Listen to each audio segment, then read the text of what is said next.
Kejadian pasal ke-37, Yusuf dan saudara-saudaranya. Adapun Yakub, ia diam di negeri penumpangan ayahnya, yakni tanah Kanaan. Inilah riwayat keturunan Yakub. Yusuf tatkala berumur 17 tahun, jadi masih muda, biasa menggembalakan kambing domba bersama-sama dengan saudara-saudaranya, anak-anak Bilha dan Zilpa, kedua istri ayahnya. Dan Yusuf menyampaikan kepada ayahnya kabar tentang kejahatan saudara-saudaranya. Israel lebih mengasihi Yusuf dari semua anaknya yang lain, sebab Yusuf itulah anaknya yang lahir pada masa tuanya, dan ia menyuruh membuat jubah yang maha indah bagi dia. Setelah dilihat oleh saudara-saudaranya bahwa ayahnya lebih mengasihi Yusuf dari semua saudaranya, maka bencilah mereka itu kepadanya dan tidak mau menyapanya dengan ramah. Pada suatu kali bermimpilah Yusuf, lalu mimpinya itu diceritakannya kepada saudara-saudaranya. Sebab itulah mereka lebih benci lagi kepadanya, karena katanya kepada mereka, "Coba dengarkan mimpi yang kumimpikan ini. Tampak kita sedang di ladang mengikat berkas-berkas gandum. Lalu bangkitlah berkasku dan tegak berdiri. Kemudian datanglah berkas-berkas kamu sekalian mengelilingi dan sujud menyembah kepada berkasku itu." Lalu saudara-saudaranya berkata kepadanya, "Apakah engkau ingin menjadi raja atas kami? Apakah engkau ingin berkuasa atas kami?" Jadi makin bencilah mereka kepadanya karena mimpinya dan karena perkataannya itu. Lalu ia memimpikan pula mimpi yang lain yang diceritakannya kepada saudara-saudaranya. Katanya, "Aku bermimpi pula, tampak matahari, bulan, dan 11 bintang sujud menyembah kepadaku." Setelah hal ini diceritakannya kepada ayah dan saudara-saudaranya, maka ia ditegur oleh ayahnya, "Mimpi apa mimpimu itu? Masakan aku dan ibumu serta saudara-saudaramu sujud menyembah kepadamu sampai ke tanah?" Maka iri hatilah saudara-saudaranya kepadanya, tetapi ayahnya menyimpan hal itu dalam hatinya. Ayat ke-12, Yusuf dijual ke tanah Mesir. Pada suatu kali pergilah saudara-saudaranya menggembalakan kambing domba ayahnya dekat Sikem. Lalu Israel berkata kepada Yusuf, "Bukankah saudara-saudaramu menggembalakan kambing domba dekat Sikem? Marilah engkau kusuruh kepada mereka." Sahut Yusuf, "Ya Bapa." Ketika Israel kepadanya, "Pergilah engkau melihat apakah baik keadaan saudara-saudaramu dan keadaan kambing domba, dan bawalah kabar tentang itu kepadaku." Lalu Yakub menyuruh dia dari lembah Hebron, dan Yusuf pun sampailah ke Sikem. Ketika Yusuf berjalan ke sana kemari di padang, bertemulah ia dengan seorang laki-laki yang bertanya kepadanya, "Apakah yang kau cari?" Sahutnya, "Aku mencari saudara-saudaraku. Tolonglah katakan kepadaku di mana mereka menggembalakan kambing domba." Lalu kata orang itu, "Mereka telah berangkat dari sini, sebab telah kudengar mereka berkata, 'Marilah kita pergi ke Dotan.'" Maka Yusuf menyuruh saudara-saudaranya itu, dan didapatinya mereka di Dotan. Dari jauh ia telah kelihatan kepada mereka, tetapi sebelum ia dekat kepada mereka, mereka telah bermufakat mencari daya upaya untuk membunuhnya. Kata mereka seorang kepada yang lain, "Lihat, tukang mimpi kita itu datang. Sekarang marilah kita bunuh dia dan kita lemparkan ke dalam salah satu sumur ini. Lalu kita katakan seekor binatang buas telah menerkamnya, dan kita akan lihat nanti bagaimana jadinya mimpinya itu." Ketika Ruben mendengar hal ini, ia ingin melepaskan Yusuf dari tangan mereka. Sebab itu katanya, "Janganlah kita bunuh dia." Lagi kata Ruben kepada mereka, "Janganlah tumpahkan darah. Lemparkanlah dia ke dalam sumur yang ada di padang gurun ini. Tetapi janganlah apa-apakan dia." Maksudnya hendak melepaskan Yusuf dari tangan mereka dan membawanya kembali kepada ayahnya. Baru saja Yusuf sampai kepada saudara-saudaranya, mereka pun menanggalkan jubah Yusuf, jubah maha indah yang dipakainya itu, dan mereka membawa dia dan melemparkan dia ke dalam sumur. Sumur itu kosong, tidak berair. Kemudian duduklah mereka untuk makan. Ketika mereka mengangkat muka, kelihatanlah kepada mereka suatu kafilah orang Ismail datang dari Gilead dengan untanya yang membawa damar, balsam, dan damar ladan dalam perjalanannya mengangkut barang-barang itu ke Mesir. Lalu kata Yehuda kepada saudara-saudaranya itu, "Apakah untungnya kalau kita membunuh adik kita itu dan menyembunyikan darahnya?" Marilah kita jual dia kepada orang Ismail ini, tetapi janganlah kita apa-apakan dia, karena ia saudara kita, darah daging kita." Dan saudara-saudaranya mendengarkan perkataannya itu. Ketika ada saudagar-saudagar Midian lewat, Yusuf diangkat ke atas dari dalam sumur itu, kemudian dijual kepada orang Ismail itu dengan harga 20 shikel perak. Lalu Yusuf dibawa mereka ke Mesir. Ketika Ruben kembali ke sumur itu, ternyata Yusuf tidak ada lagi di dalamnya. Lalu dikoyakkanlah bajunya dan kembalilah ia kepada saudara-saudaranya, katanya, "Anak itu tidak ada lagi, kemanakah aku ini?" Kemudian mereka mengambil jubah Yusuf dan menyembelih seekor kambing, lalu mencelupkan jubah itu ke dalam darahnya. Jubah maha indah itu mereka suruh antarkan kepada ayah mereka dengan pesan, "Ini kami dapati. Silakanlah Bapak periksa apakah jubah ini milik anak Bapak atau tidak."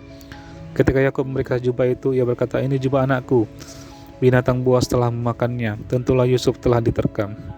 Dan Yakub mengoyakkan jubahnya, lalu mengenakan kain kabung pada pinggangnya, dan berkabunglah ia berhari-hari lamanya karena anak itu. Sekalian anaknya laki-laki dan perempuan berusaha menghiburkan dia, tetapi ia menolak dihiburkan, serta katanya, "Tidak, aku akan berkabung sampai aku turun mendapatkan anakku ke dalam dunia orang mati." Demikianlah Yusuf ditangisi oleh ayahnya. Adapun Yusuf, ia dijual oleh orang Midian itu ke Mesir kepada Potifar, seorang pegawai istana Firaun, kepala pengawal raja. Kejadian pasal 38, Yehuda dan Tamar. Pada waktu itu Yehuda meninggalkan saudara-saudaranya dan menumpang pada seorang adulam yang namanya Hira. Di situ Yehuda melihat anak perempuan seorang Kanaan. Nama orang itu ialah Shua. Lalu Yehuda kawin dengan perempuan itu dan menghampirinya. Perempuan itu mengandung lalu melahirkan seorang anak laki-laki dan menamai anak itu Er. Sesudah itu perempuan itu mengandung lagi lalu melahirkan seorang anak laki-laki dan menamai anak itu Onan. Kemudian perempuan itu melahirkan seorang anak laki-laki sekali lagi dan menamai anak itu Shelah. Yehuda sedang berada di Kezib ketika anak itu dilahirkan. Sesudah itu Yehuda mengambil bagi Er, anak sulungnya, seorang istri yang bernama Tamar.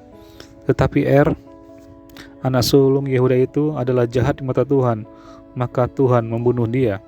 Lalu berkatalah Yehuda kepada Onan, "Hampirilah istri kakakmu itu, kawinlah dengan dia sebagai ganti kakakmu dan bangkitkanlah keturunan bagi kakakmu." Tetapi Onan tahu bahwa bukan ia yang mempunyai keturunannya nanti, sebab itu ia setiap kali ia menghampiri istri kakaknya itu, ia membiarkan maninya terbuang, supaya ia jangan memberi keturunan kepada kakaknya. Tetapi yang dilakukannya itu ialah jahat di mata Tuhan, maka Tuhan membunuh dia juga. Lalu kata Yehuda kepada Tamar, menantunya itu, "Tinggallah sebagai janda di rumah ayahmu sampai anakku Shelah itu besar." Sebab pikirnya jangan-jangan ia mati seperti kedua kakaknya itu. Maka pergilah Tamar dan tinggal di rumah ayahnya.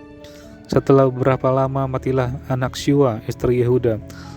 Habis berkabung pergilah Yehuda ke Timna kepada orang-orang yang menggunting bulu domba-dombanya bersama-sama dengan Hira, sahabatnya orang Adulam itu.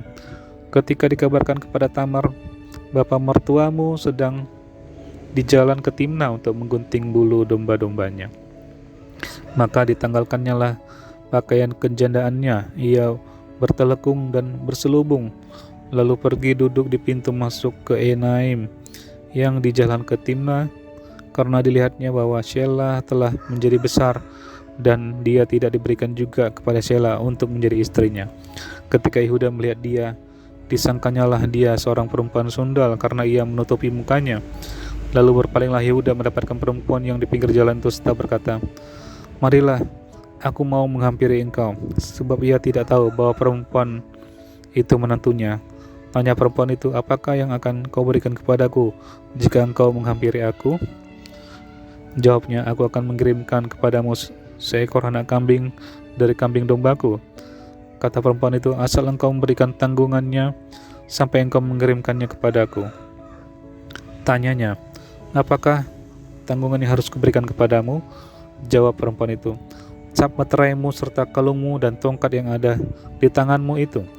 Lalu diberikannya semuanya itu kepadanya, maka ia menghampirinya. Perempuan itu mengandung daripadanya. Bangunlah perempuan itu lalu pergi, ditanggalkannya telekung dan dikenakannya pula pakaian kejandaannya. Adapun Yehuda, ia mengirimkan anak kambing itu dengan perantaraan sahabatnya, orang Adulam itu, untuk mengambil kembali tanggungannya dari perempuan itu. Tetapi perempuan itu tidak dijumpainya lagi. Ia bertanya-tanya di tempat tinggal perempuan itu, di manakah perempuan jalang yang duduk tadinya di pinggir jalan di Enaim itu? Jawab mereka, tidak ada di sini perempuan jalang. Kembalilah ia kepada Yehuda dan berkata, tidak ada kujumpai dia.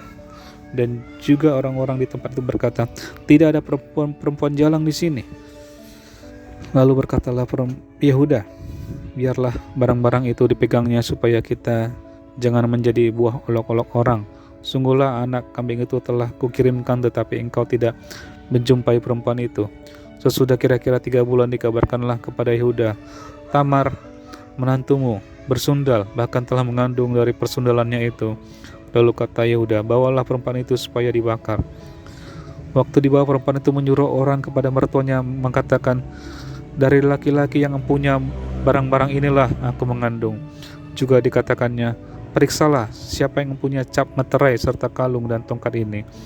Yehuda memeriksa barang-barang itu lalu berkata, bukan aku, tetapi perempuan itulah yang benar, karena memang aku tidak memberikan dia kepada Shelah anakku, dan ia tidak bersetubuh lagi dengan perempuan itu. Pada waktu perempuan itu hendak bersalin, nyatalah ada anak kembar dalam kandungannya.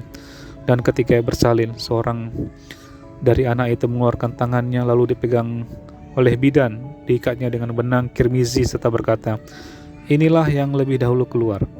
Ketika anak itu menarik tangannya kembali, keluarlah saudaranya laki-laki, dan bidan itu berkata, alangkah kuatnya engkau menembus keluar. Maka anak itu dinamai Peres. Sesudah itu keluarlah saudaranya laki-laki yang tangannya telah berikat benang kirmizi itu, lalu kepadanya diberikan nama Zerah.